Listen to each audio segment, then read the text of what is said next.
What's going on, guys? Good morning. So today we're going to talk about what a 9-to-5 has taught me about entrepreneurship and life. And without further ado, let's get into it.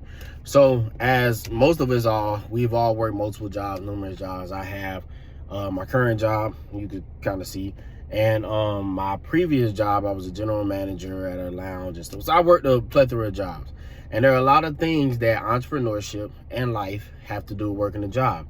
And this is for people who work the 9-to-5, but they don't necessarily know how does it apply to entrepreneurship. I want to start my own business, but my job is getting in the way, or I can't build the skills that I want to do. This is the video for you. So let's get into it. So the first thing is work ethic.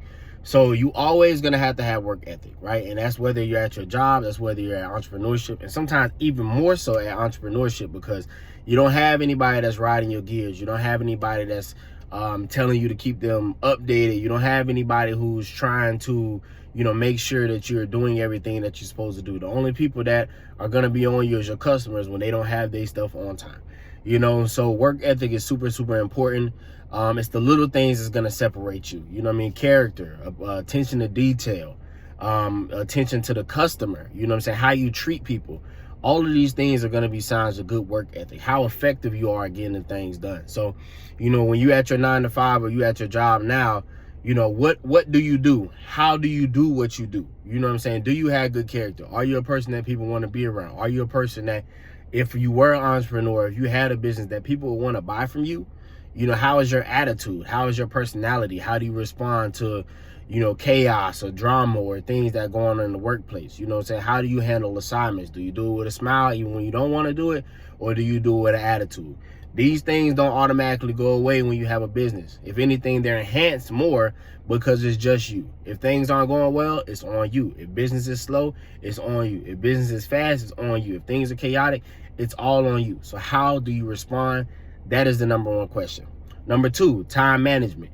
You've seen this in all of my videos, because right now this is probably the main thing in my life, time management, and how do you maximize your time for efficiency.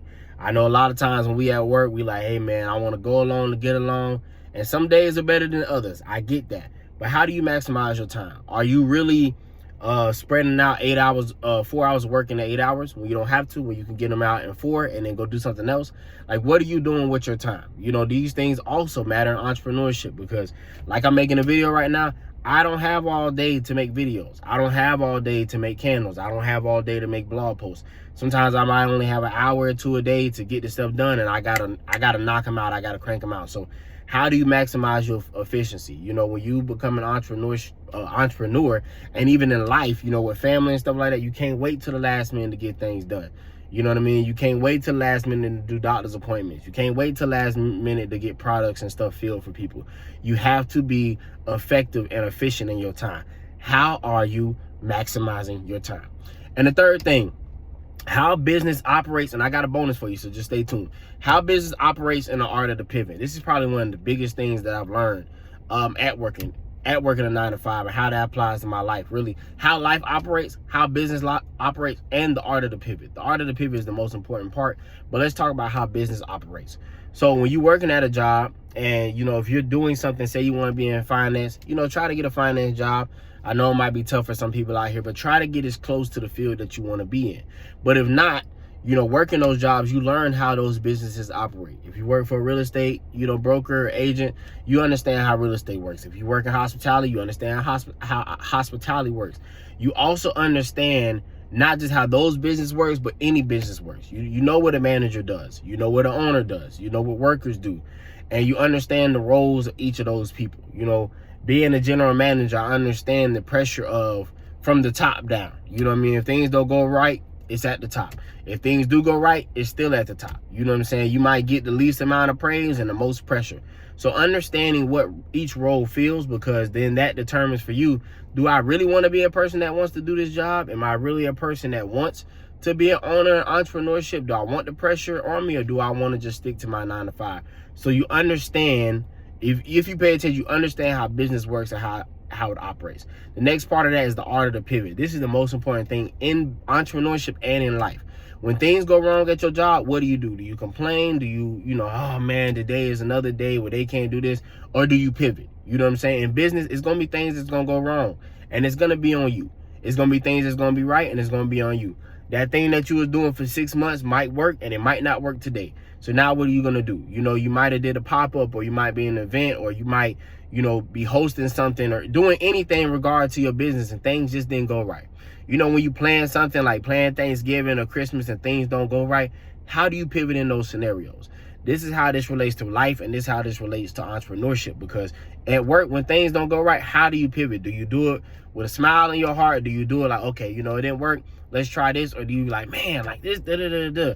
You know, those things kind of, to me, carry over from profession to profession, whether you are an entrepreneur or whether you are a worker, you know what I'm saying, or employee or whatever it is. It all carries over. So here's the bonus: a spirit of excellence.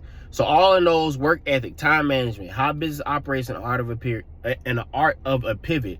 How is your spirit of excellence? How do you carry yourself? You know what I'm saying? This is more to kind of teach you, but this is kind of to challenge you a little bit, because sometimes we just want to jump into entrepreneurship and we just want to jump into the things that we want to do in life, but we don't have a spirit of excellence. When things go wrong and things aren't right and things don't flow the way we want to, we get an attitude. You know, when chaos is coming and chaos ensues, we get an attitude.